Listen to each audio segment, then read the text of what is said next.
It's hurting, please help. My name is David, and a camping trip that was supposed to be simple turned into the night that changed my life. I'm 32 years old. I've been best friends with Marcus since we were 10 years old. We've done everything together: school, college, jobs, relationships. Marcus invited me on a camping trip to the mountains with his mom, Catherine, who he'd reconnected with after she and his father divorced. I said yes because I hadn't seen Marcus in months, and I needed to get out of the city. Catherine was in her late 50s, strong and independent. She'd taken up hiking and camping after the divorce as a way to reclaim her life and do things just for herself.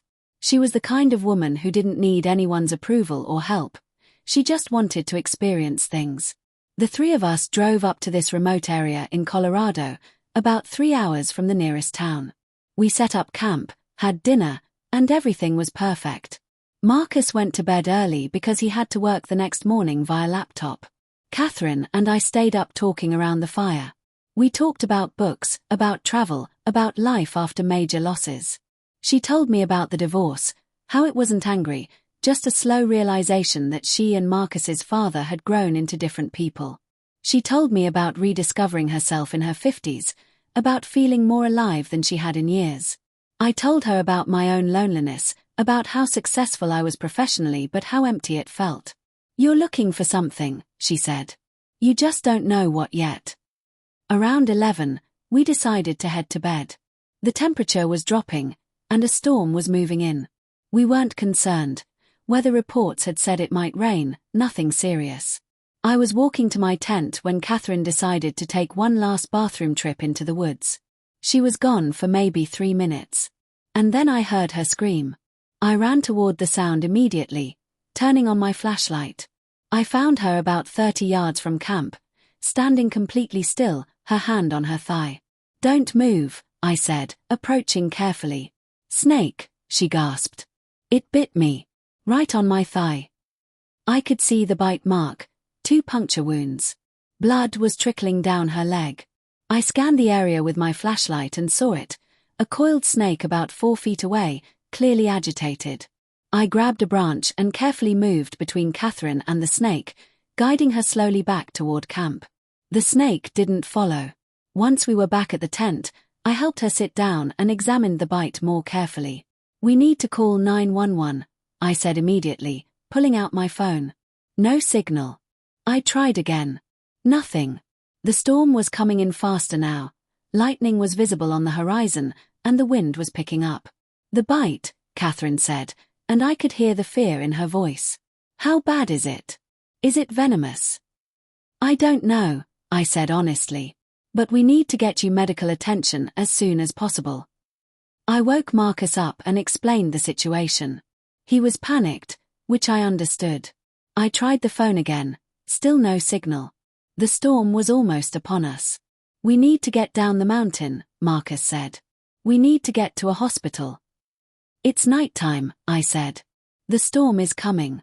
We can't navigate down a mountain in the dark during a storm. Someone will get hurt." "My mother is hurt," Marcus said. "I know," I said. "But we have to be smart about this." I got the first aid kit from my truck. Thankfully, I always carry a comprehensive one. I cleaned the bite wound carefully with antiseptic, and then I immobilized Catherine's leg using an ace bandage and a makeshift splint. I elevated her leg. I got her into a comfortable position in the tent. "The swelling might indicate venom," Catherine said. Her voice was calm, but I could see the fear in her eyes. "What do we do?" "We monitor you," I said. "We watch for symptoms. We keep the leg immobilized and elevated. And as soon as the storm passes or we get signal, we get you to a hospital." "What if?" she started. "Don't," I said gently. "We're going to get through this." I stayed with her all night. Marcus tried to stay awake too, but around 2 in the morning, exhaustion took him. I told him to rest in the other tent and that I'd watch his mom. The storm hit hard around midnight. Thunder crashed, lightning lit up the mountains, and rain pounded against the tent. Catherine was in pain. Her leg was swelling and throbbing. I gave her ibuprofen and checked her vitals constantly. I didn't know if the snake was venomous. I didn't know if she was in real danger. But I knew that panicking wouldn't help either of us. So I stayed awake. I talked to her. I told her stories about Marcus from when we were kids. I made her laugh even as she was hurting. I held her hand and whispered things like, "You're going to be okay, and help is coming as soon as we can get off this mountain." Around 3 in the morning, she started crying. "I'm scared," she said.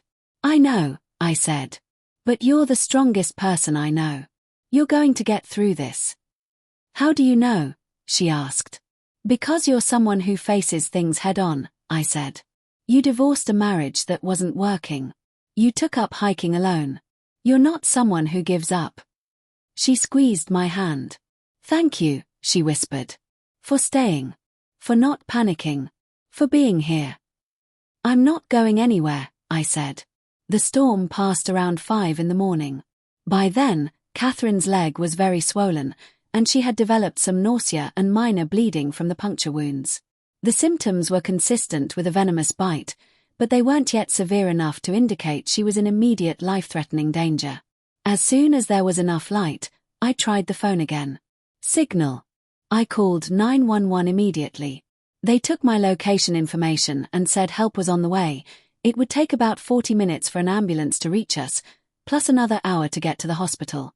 They gave me instructions on what to do. Keep the limb immobilized, monitor vitals, don't try to catch or identify the snake. The ambulance arrived. Catherine was loaded onto a stretcher. Marcus rode with her. I followed in my truck. At the hospital, they determined that Catherine had been bitten by a rattlesnake, and yes, there was venom. But because of how quickly we'd immobilized the limb and kept it elevated, because of the first aid care, the venom hadn't spread as badly as it could have. She received antivenom treatment. She spent 2 days in the hospital. And then she was released with instructions for follow-up care and physical therapy. 3 months later, Catherine asked me to dinner. Just the two of us. Marcus wasn't invited. "I wanted to thank you properly," she said. "For that night. For staying calm. For saving my life." "I didn't save your life," I said. "You were going to be fine. The venom was manageable." "You don't know that," she said. "You made choices that night. Good, smart choices, that could have made the difference between a good outcome and a bad one. You held my hand when I was terrified. You kept me calm. You made me believe I was going to be okay." I looked at her across the table, and I realized something I hadn't allowed myself to think about before. "I care about you," I said simply. "Beyond that night. Beyond the emergency. I care about you as a person." She was quiet for a moment. "I know," she said. "I've known for a while. The question is, are you okay with this? With the age difference, with the fact that I'm Marcus's mother, with all the complications. Are you?" I asked. "Yeah," she said. "I am." That night on the mountain, when everything was stripped away and all we had was the present moment, I realized something. Life is too short to not take a chance on something real. I'm not asking for forever. I'm just asking for honest. We started dating quietly. We didn't tell Marcus for a few months. When we finally did, he had a moment of being weird about it, but he came around. He realized that his mom was happier than she'd been in years, and that I cared about her deeply. 1 year after the snake bite, Catherine and I went back to that same camping spot. We hiked down to the place where it happened, and we sat there in the daylight, remembering that terrifying night. "I've thought about that night 1,000 times, Catherine said. "Not as a trauma, but as the night everything changed. The night I realized that you saw me, really saw me, and chose to stay." "I would make the same choices," I said. "Every single time." We got married 2 years after the bite. And at our wedding, when people asked how we met, Catherine would tell the story. How a camping trip turned into a crisis, and how in that crisis, 2 people discovered something real.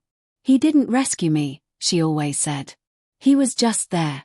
Present. Honest. And that was enough to change everything." If you enjoyed this story, don't forget to hit that like button, subscribe for more heartfelt tales, and drop a comment letting us know where you're listening from. We'd love to hear your thoughts and connect with you. Thanks for being part of the Unscripted Stories community.